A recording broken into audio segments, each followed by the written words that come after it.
Mais tu vois, là, je le sens bien parce que mon sac, il est bien calé. Et j'ai pas mal au dos.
Je suis inspirée. Ah oui, mais du coup, j'ai le trépied, je peux plus mettre ça. Donne, je le prends si tu veux. Vérifier comment.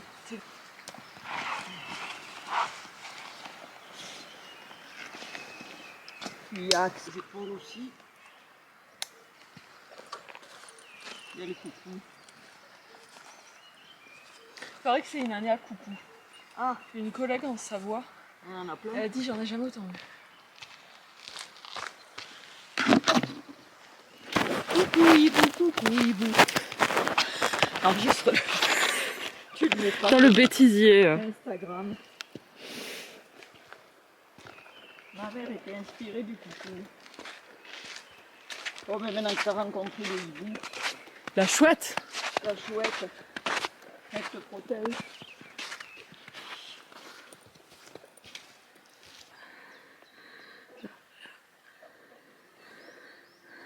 Ils sont passés en haut, hein.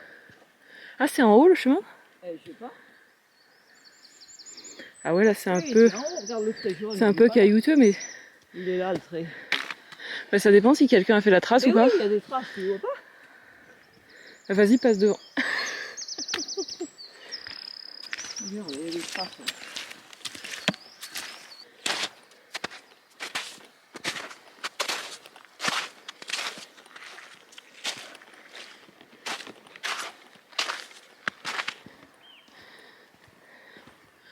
Et voilà le travail.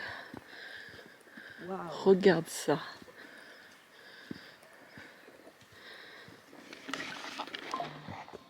On va ici.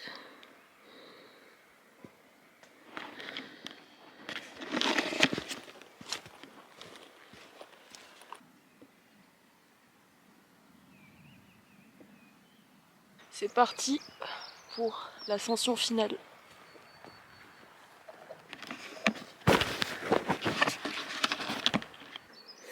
Parce que là, ça va nulle part. Non, oui, c'est Là, ça va nulle part. Non, moi je pense qu'il faut Ouais. que tu dis, Moi, si ça tenait qu'à moi, je serais passée dans l'herbe là et coupée dans ce bout de forêt qui est pas enneigé. Parce que là, il n'y a rien. Non, c'est pas sûr. Je sais même pas où il est le chemin, le vrai chemin. Est-ce qu'il est censé être là? Je sais plus. On va l'inventer, hein. Si quelqu'un est passé, il y a un peu des traces. C'est des traces de bêtes. Bah vas-y, j'y vais. Ah non mais filmer, je m'en fous, je veux juste arriver en vie. Bon, après c'est pas plus fatigant que le vrai. Au secours. C'est juste que tu sais Ne pas faites jamais ça, s'il vous plaît. Ah, j'ai faim. De quoi? J'ai faim.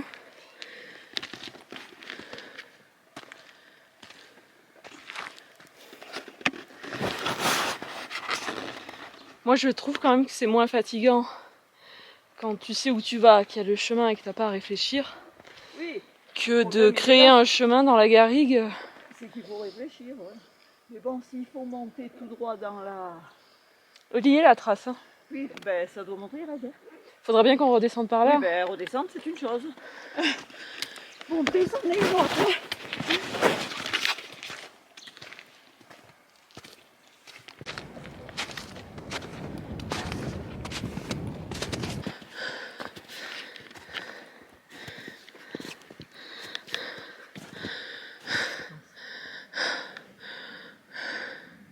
Je sais pas comment on va faire pour sauter ce... C'est ce que je te disais, il fallait pas trop aller à droite.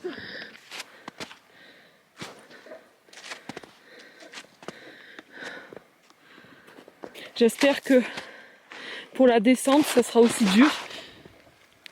Parce que Bah, peut-être qu'il faut redescendre par ailleurs, hein. Il y a peut-être plusieurs qui ont monté si ailleurs. la descente, on l'a fait dans de la glace à poisson, ça va pas le faire.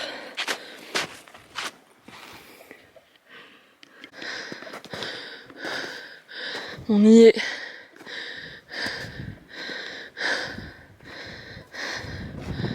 Dans 5, 4, 3, 2, 1, on n'y est pas du tout. On n'y est pas du tout.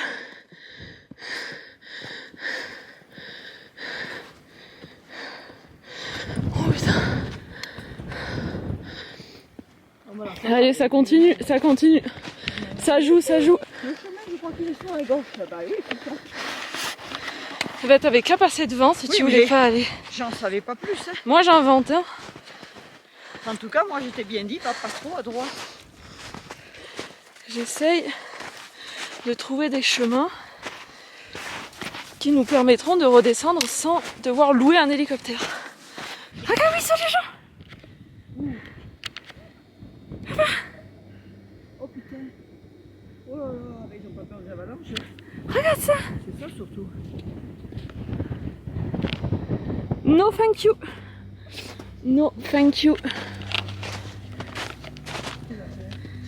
Et voilà, le vitrail de Sainte-Anne.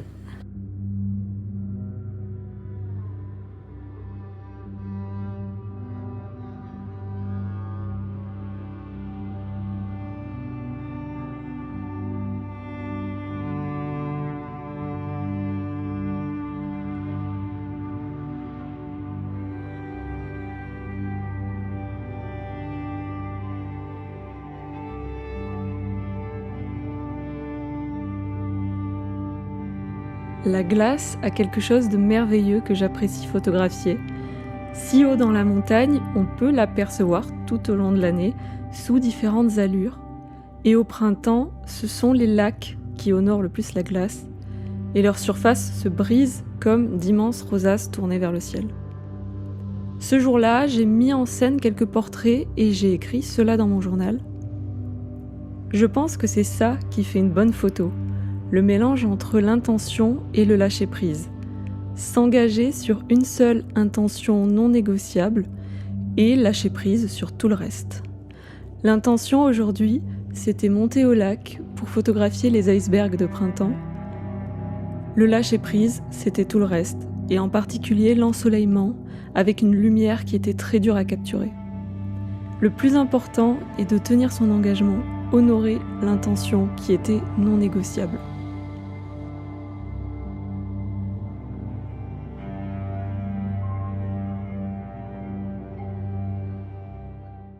Allez, c'est parti pour redescendre toute la piste noire à pied.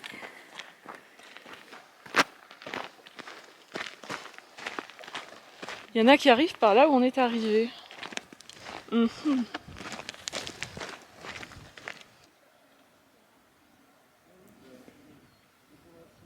Il y a des chamois ici.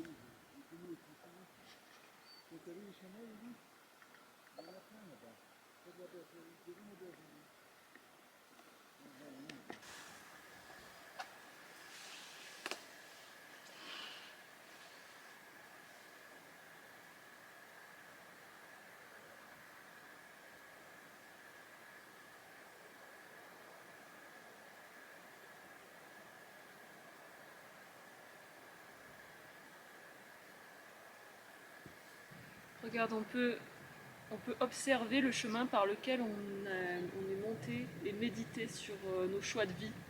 Sont-ils bons, sont-ils Où tu mauvais? vois le chemin, toi? Ah oui, c'est ça, ouais. C'est ce que je te disais.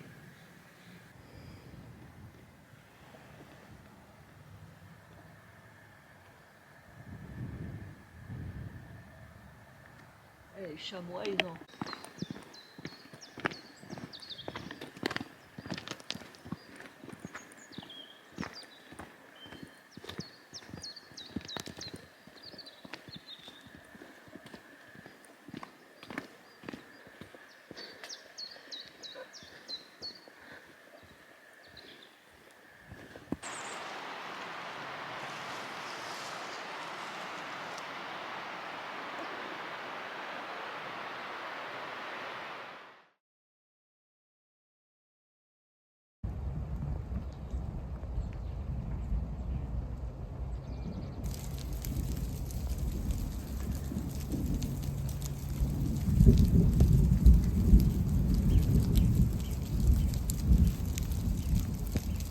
Ces derniers mois, j'ai accordé beaucoup de temps à la création de mon prochain livre photo, qui est donc mon second livre photo.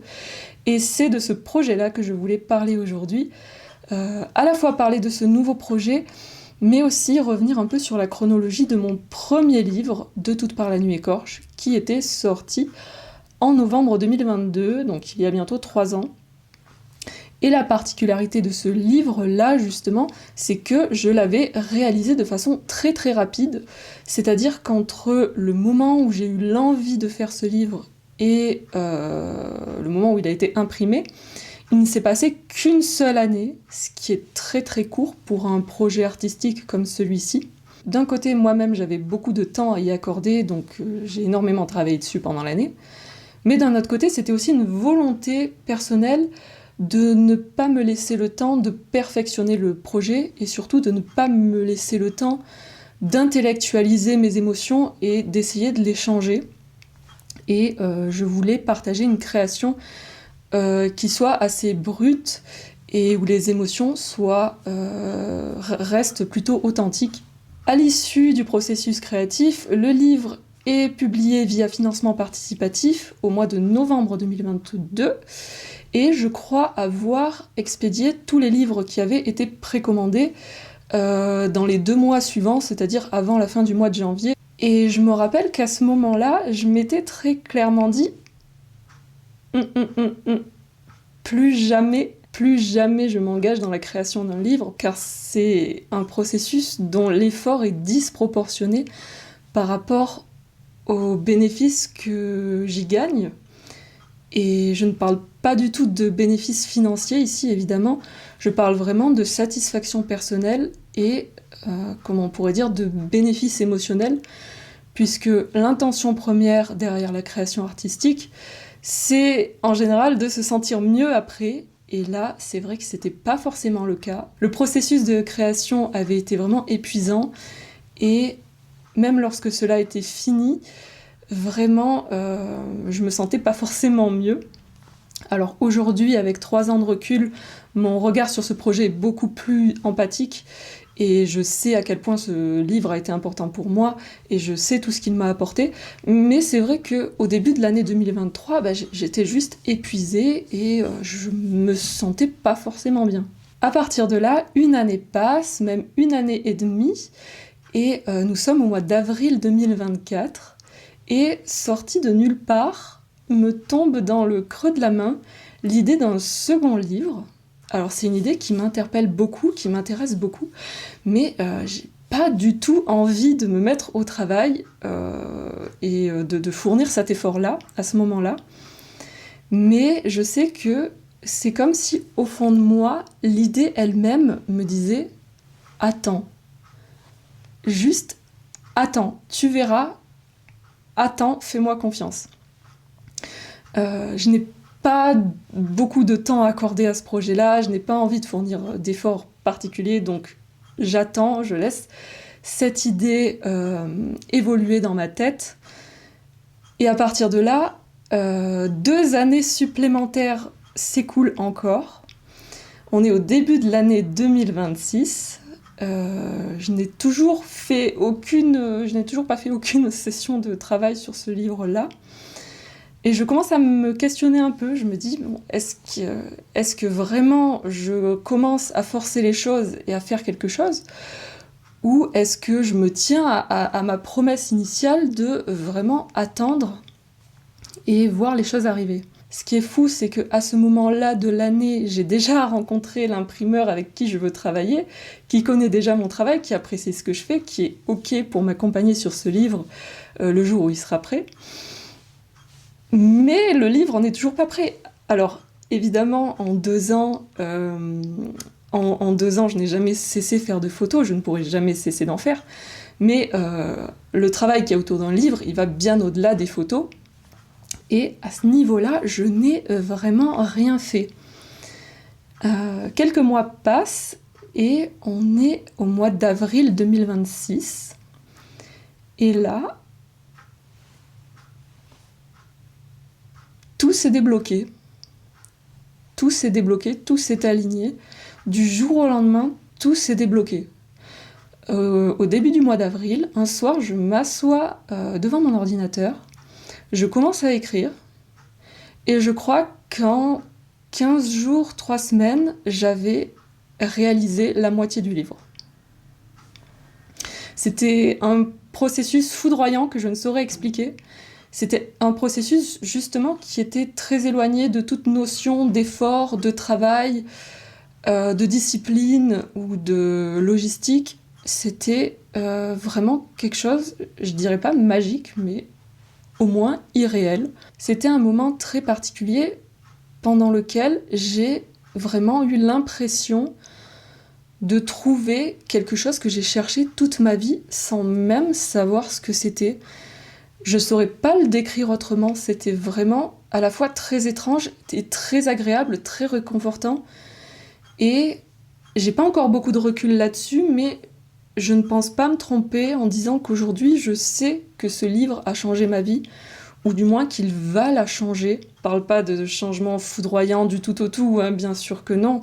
Là, ce que je ressens au fond de moi, c'est comme si j'avais trouvé un portail qui mène vers un chemin qui m'est dédié, et libre à moi de l'explorer pas à pas, à mon rythme. Je ne sais pas ce que je vais y trouver, mais ce qui est certain, c'est que je sais que ce chemin, il est à moi, il m'est dédié, et que je ne risque rien à l'intérieur de ce portail, de ce chemin. Et j'ai vraiment une sensation de réconfort et de sécurité que je n'ai jamais connue avant dans aucun de mes projets créatifs, et ça me bouleverse beaucoup, oui. J'imagine que ce que je raconte ici, c'est peut-être un peu confus, mais en tout cas, aujourd'hui, ce que l'ensemble de ce processus m'a appris, et quand je dis l'ensemble du processus, je parle bien des 3 années entières et pas seulement de ces 2 derniers mois. Ce que l'ensemble de ces 3 dernières années m'ont appris, c'est que, évidemment, c'est très important d'aimer ce qu'on crée et de créer ce que l'on aime, mais ce qui est encore plus important, c'est de créer ce dont on a besoin de créer.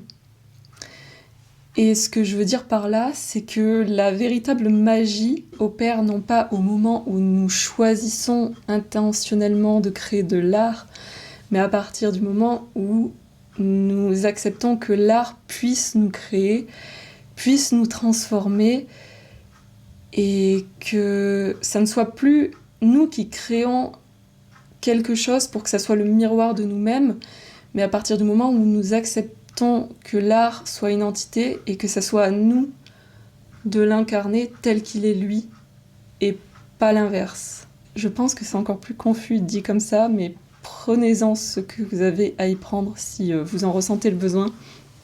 En tout cas, quoi qu'il en soit, ce que j'ai appris aussi, c'est qu'il n'est jamais trop tard.